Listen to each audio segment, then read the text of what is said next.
Ma soeur, apprends la douceur. Est-ce que quelqu'un m'entend bien? Monsieur, cette femme n'est pas soumise. Tu sais pourquoi? Tu es brutal pour rien. Tu es brutal pour rien. L'être humain en général, il y a des exceptions. Mais l'être humain en général, quand tu veux l'aider à mieux devenir par la pression, il devient brutal. Il devient rebelle. Il devient comme un âne sauvage. L'être humain en général.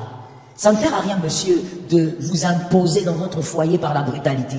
Tu gueules sur ta femme, tu l'insultes, tu la diminues, tu lui rappelles tout le temps son passé, tu l'humilies, tout ça pour lui faire comprendre qu'elle ne t'écoute pas. Tu es en train de l'abîmer. La douceur va marcher plus que ce que tu utilises comme arme. Qu'un frère dise à son âme, j'ai compris. Qu'un autre frère dise, j'ai compris. Ça ne sert à rien d'être brutal. Élevez les filles, là je parle aux hommes, élevez vos filles dans la brutalité, ce sera des femmes arrogantes. Ça sera des femmes impolies.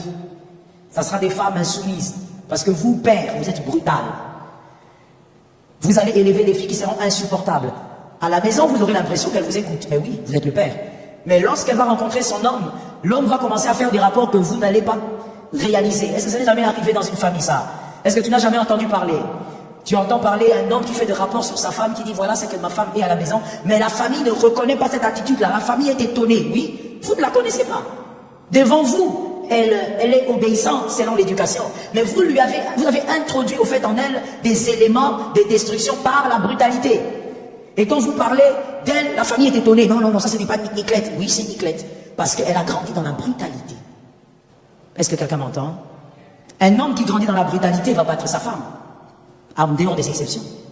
Et certains d'ailleurs ne vont pas aller jusqu'à battre, mais vous aurez la fameuse brutalité dont je parle, la brutalité verbale. Toi, tu n'as jamais giflé ta femme, mais si on étale les genres de phrases que tu dis à ta femme, c'est plus que des coups. Tu dis des choses tellement méchantes. Est-ce que quelqu'un m'entend bien?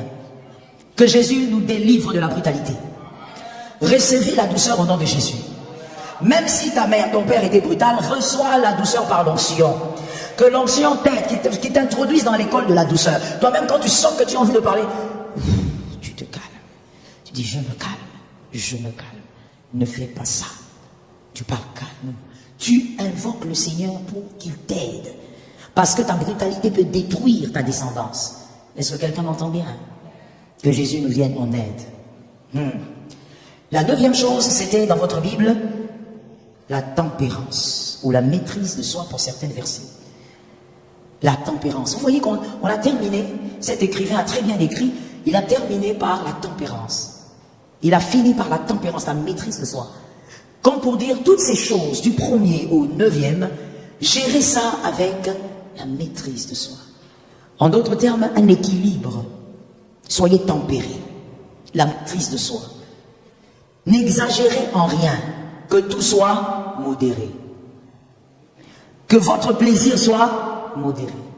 Il y a des personnes, quand elles entrent en joie, toi-même tu te poses la question, qu'est-ce qui va se passer ici? C'est toujours en excès. Elle a une joie au point où elle peut enlever les habits. Une joie, donc vous ne la maîtrisez nulle part. Que tout soit modéré. Que tes loisirs soient modérés. Tu veux te détendre, tu veux un peu de loisirs, modération dans tout ça. Tu ne vas pas entrer dans le loisir depuis que tu as commencé, comme je l'avais parlé, je ne sais plus quand. Tu as commencé 5h, 7h, 8h, depuis 9h, toi tu es dans le loisir. Tu n'es que dans le loisir, il est maintenant 20h, toi tu es dans le loisir. Que tout soit modéré, ça va te détruire. Est-ce que quelqu'un m'entend? Que ta prière aussi soit modérée. Parce que si je n'en parle pas, tu vas croire que c'est dans la prière qu'il faut faire des excès. Tout doit être modéré, la tempérance.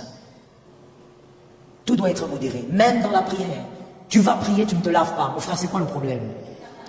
Qui t'a dit qu'il faut les odeurs, que le Saint-Esprit aime les mauvaises odeurs? Oh Jesus have mercy. Qui t'a dit que le Saint-Esprit se plaît dans les mauvaises odeurs? Il se plaît dans les mauvaises haleines. Qui t'a dit ça? Tu as consulté qui? Tu t'enfermes, tu dis voilà, c'est une prière puissante. La prière puissante, c'est la prière qui associe ton cœur avec Dieu. Je reprends parce que quelqu'un dormait. La prière puissante est celle qui associe ton cœur avec Dieu. C'est ça la prière puissante. Aide-moi à dire ça à ton frère. Ton cœur avec Dieu, si ton cœur est associé au cœur de Dieu, elle sera puissante cette prière. Mais toi, tu entres en prière, tu ne brosses pas tes dents, tu ne te laves pas, tu as fait 4 jours. Tu as le même calbar depuis le premier jour jusqu'aujourd'hui.